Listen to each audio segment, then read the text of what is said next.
আপোনাক যদি কোনোবাই অন্যায় কৰিছে তেনেহলে নিশ্চিত থাকক তেওঁ এদিন অন্যায়ৰ সন্মুখীন হ'বই।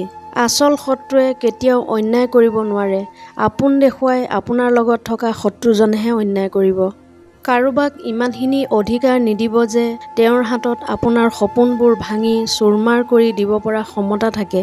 জীৱনৰ অভিজ্ঞতাৰ পৰা এটা কথা শিকিলোঁ যে আপুনি কাৰোবাৰ ওচৰত তেতিয়াহে গুৰুত্ব লাভ কৰে যেতিয়া আপোনাৰ পৰা তেওঁৰ লাভ হয়।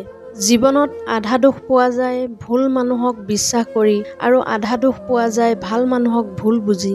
অন্তৰত ঠাই দিব পৰা মানুহ বহুত পোৱা যায়, কিন্তু অন্তৰক বুজি পোৱা মানুহ বিচাৰি পোৱা টান। মানুহৰ এনেকুৱা কিছুমান দুখ থাকে না কাৰোবাক ক'ব পাৰি না কোনোবাই বুজি পায়, কেৱল নিজৰ অন্তৰতে জ্বলি পুৰি শেষ হয়। জীৱন যুদ্ধত সকলোৱে জয়ী হ'ম বুলি ভাবে যদিও কেতিয়াবা হাৰিও যাব লগা হয়, কেতিয়াবা ভাগ্যৰ ওচৰত আৰু কেতিয়াবা আপোনজনৰ ওচৰত। এই পৃথিৱীখনতো ইমান ৰং নাই যি ৰং মানুহৰ ভিতৰত লুকাই থাকে। জীৱনত ইমান প্ৰেছাৰ লৈনো কি হ'ব? বয়স যেতিয়া 40 পাৰ হয় তেতিয়া উচ্চ শিক্ষিত আৰু নিম্ন শিক্ষিত সমান। সকলোৱে নিজৰ ঘৰখন চলাবৰ বাবে সমান কষ্ট কৰে। বয়স যেতিয়া 50 হ'ব কলা বগা ৰঙৰ সকলো মানুহেই সমান হৈ পৰে। কাৰ চেহেৰা ধুনীয়া কোন বগা তাক লৈ কোনেও চিন্তা নকৰে।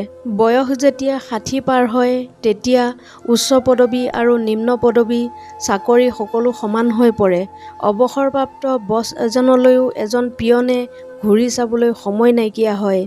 70 বছৰ বয়সত ডাঙৰ ফ্লেট ডাঙৰ ঘৰটো গৌৰৱৰ কথা নহয়, কিন্তু ডাঙৰ ঘৰটো সযতনে ৰাখিব পৰাটো ডাঙৰ কথা হৈ পৰে। আপোনাৰ ডাঙৰ ঘৰটোৰ প্ৰয়োজন নোহোৱা হয়, সৰু ৰুম এটাই যথেষ্ট যেন অনুভৱ হয়। যেতিয়া আপুনি 80 বছৰ বয়স হয় তেতিয়া আপোনাৰ টকা থকা বা নথকা প্ৰায় একেই হৈ পৰে। টকা খৰচ কৰি আনন্দ ফূৰ্তি কৰিবলৈ ইচ্ছা গলেও খৰচ কৰিবলৈ জোৰ বিচাৰি নাপায়। 90 বছৰ বয়সীয়া হলে শুই থকা আৰু সাৰে থকা একেই কথা নিচিনা হয়। সাৰ পাব উঠি কি কৰিব লাগে নিজেই নজনাৰ দৰে হয়। বয়স যেতিয়া 100 হয় তেতিয়া জীয়াই থকা আৰু নথকা একেই হয়। পৃথিৱীৰ মানুহে আপোনাৰ কথা ভবা বাদ দিবলৈ আৰম্ভ কৰে। এয়াই জীৱনৰ অৰ্থ, ইয়াতকৈ বেছি একো নাই।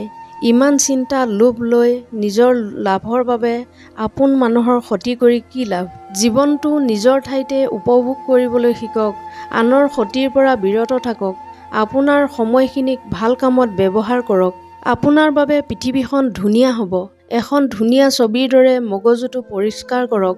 আপোনাৰ বাবে সকলো আনন্দময় হৈ পৰিব।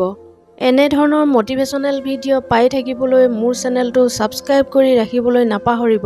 পুনৰ অন্য এটা ভিডিঅ'ৰ সৈতে লগ পোৱাৰ প্ৰতিশ্ৰুতিৰে আজিৰ এই খণ্ডটোৰ পৰা বিদায় লৈছোঁ। ধন্যবাদ।